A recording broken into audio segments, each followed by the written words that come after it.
Is there anybody else feeling like we're living through, I don't know, a live action version of Alice in Wonderland? I mean, there's no other possible explanation for what we all had the opportunity or really misfortune of witnessing over the past week. There were horrific scenes of cops literally dragging a grown man from a Philadelphia bus for the crime of not having a face mask on. We still don't know if that was by his own choice or the fact that these things are easy to come by, but that's neither here nor there. And that was also but one of many incidents of insanity from the powers that be in Philly this past weekend. Then there's this bit of news where one woman was arrested amongst 50 people protesting at the state capitol in Raleigh, North Carolina, asking their governor to start reopening the state for business. You know, the First Amendment right to peacefully dissemble apparently be damned.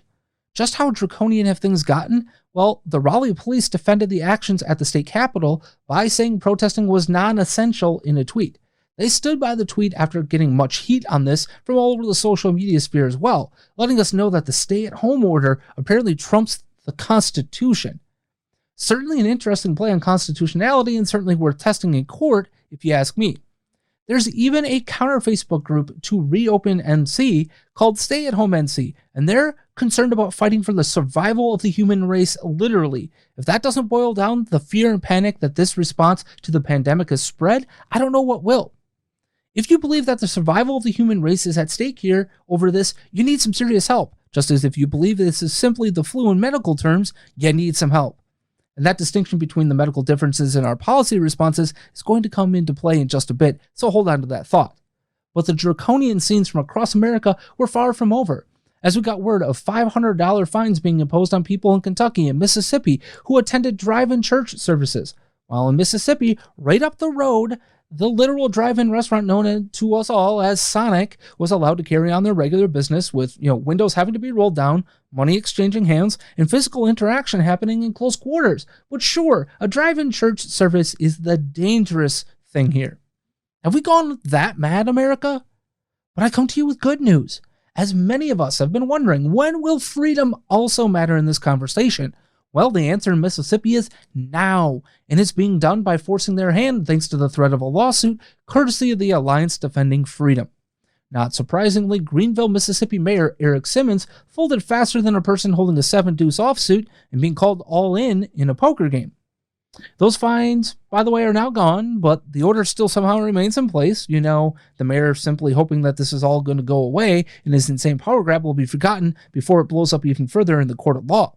So let this be a lesson to those who love freedom. It's not only okay to question the infringements on your liberties, but you can do something about it as well. You can call out all of it as publicly as possible. You could sue. You could also get them backing down from their power grabs and orders that defy our constitutional rights by doing so. Just because the 10th Amendment gives states the powers that are not granted to the federal government in the Constitution doesn't mean they have unlimited authority and power. But that's what happens when we've got leaders, the mainstream media and social media scolds giving us a simple black and white choice. It's lives versus livelihoods. It's another salvo in the ongoing battle over which side of any debate has the moral high ground, and right now the choice being fed to us, complete bullcrap. Am I really supposed to buy into the thought that if you care about the tens of millions of lives that are being ruined by our governmental decrees, that's immoral? Am I really supposed to believe that caring more about saving lives also means that I can't care about the devastation happening to families and people all over America? Come on now. For the love of God, America, critically think. And here's why I won't be buying what the political elite and the woke scolds of the mainstream media and the social media are trying to sell us. It's just another fad for them to virtue signal about. The shaming line goes something like this. There is no choice to be made between public health and a healthy economy because public health is an essential prerequisite of a healthy economy. If you dare to disagree, you're immoral and you need to be shamed. I'm confused as to which group is moral to care about, though. Is it the ones who are sick or the ones who are now without a paycheck and may not have a roof over their heads or food to eat tomorrow? Because you see, you've told me throughout various times in the past decade that both of those things are in need for us to care about so deeply that you've shamed people for not caring on the same level as you. It's almost as if your virtual signaling has come around to bite you on the ass over here. Or it could be that these virtual signalers are doing this just as a cynical way to push more government control and socialist programs down our throats. Because Think about this. I can't wait for the argument to be, I know we're going to see this. We need government ownership of industry so that in times like this, we could just shut everything down, allow the government to still pay the wages, and everybody wins. Modern monetary theory to the rescue. You mean like the bread lines that were stretching as far as the lens from a helicopter could be seen in San Antonio? That was because government decree forced it. I don't care if you're a Republican or Democrat doing it.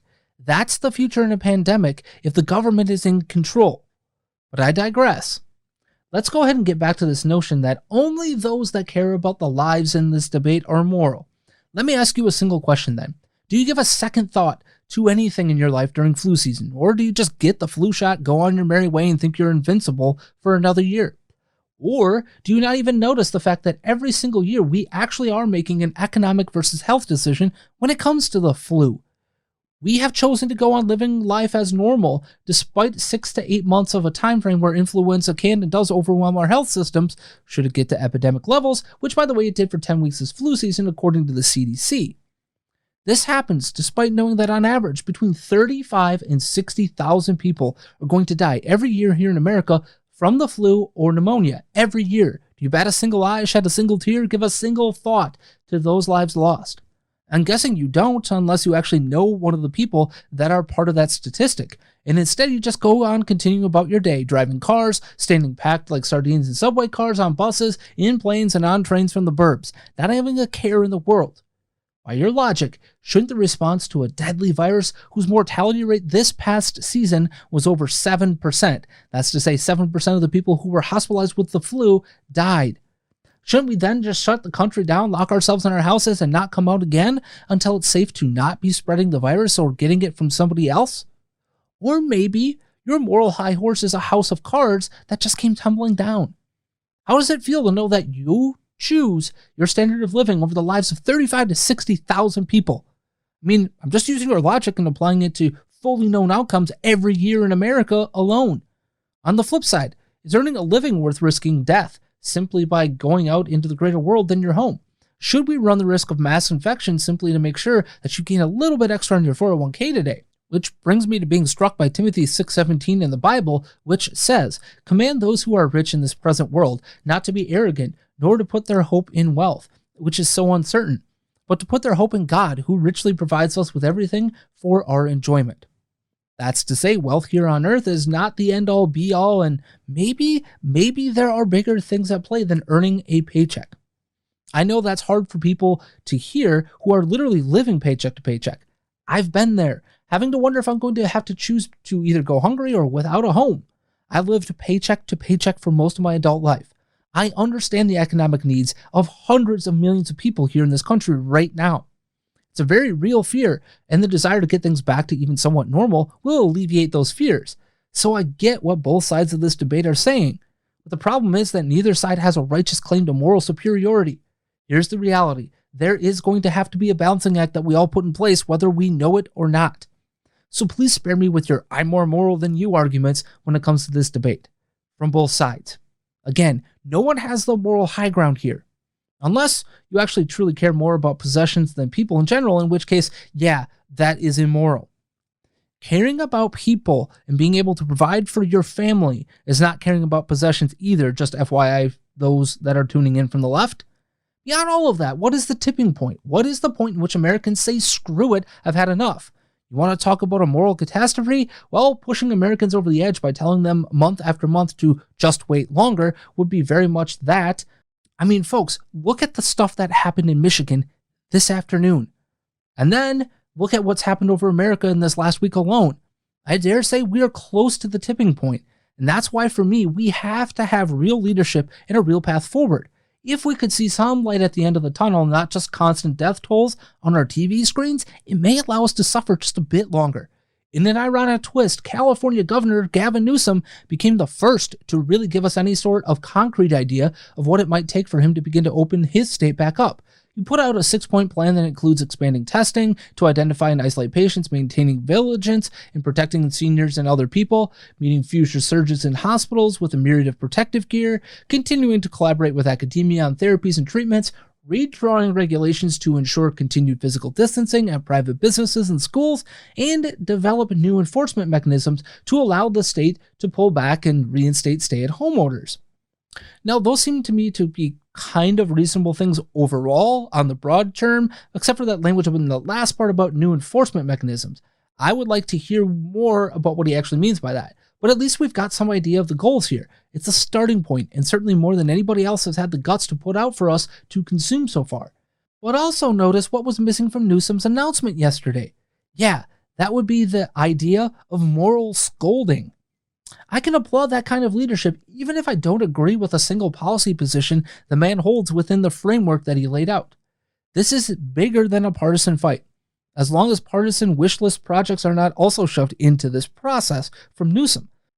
Call me cautiously optimistic given that bit of news, and even more so considering this was the same governor who told us just about this time last week there was no way in hell there was going to be sporting events to attend in September, aka the start of the NFL season. I want you to think about that. How does one get from where we are, still going to be locking all the big things down to, hey, here's my plan to look at reopening California's economy in 1 week?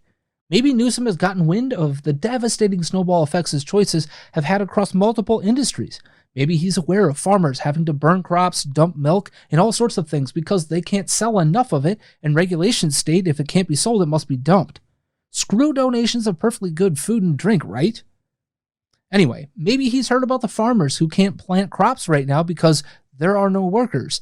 Maybe he's heard about what that's going to do to the economy in 6 months when said crops were supposed to get to harvest, and suddenly we've got a real honest-to-God food shortage here in America. Maybe for once, his eyes have begun to be open to the devastating nature of his economic choices for many of the people who voted him into office in the first place. Maybe he's been made aware that this has been a false choice from the get-go because, again, every day we make those kind of health versus economic well-being choices here in America. Maybe, again, somebody is in his ear from his donor class who would like to get back to making movies in Hollywood. Frankly, I don't give a damn what it is. But for a socialist like Newsome to switch course and actually put out a plan, regardless of its merit or not, to put that plan out a week after claiming his state was going to be shut off from mass gatherings some 4.5 months from now, what does that tell you about what he is seeing in front of him? When that man is the first to buck the trend, start the conversation, that's a signal to people like Donald Trump that it's time to get down to the business of opening America back up for business. It's also real leadership at work. Make no mistake about it, Newsome knows what this could do to him politically on the left, and he's putting his people's needs over the needs of the woke Scolds. At least he's providing us with his opening thoughts at the negotiating table, if you will. Now let's see what happens next. He's certainly willing to say this isn't about the black and white choice of lives over livelihoods, and that's a starting point we should all be willing to work from. Now don't forget, you can find my show Critical Thinking airing every Saturday, 5 p.m. Central Time on Mojo 50 Radio and the Mojo 50 Radio Facebook page. And of course, your favorite podcasting platform for those who apparently have something better to do on your weekends stuck at home. Until our next time together, Matthew 5:44.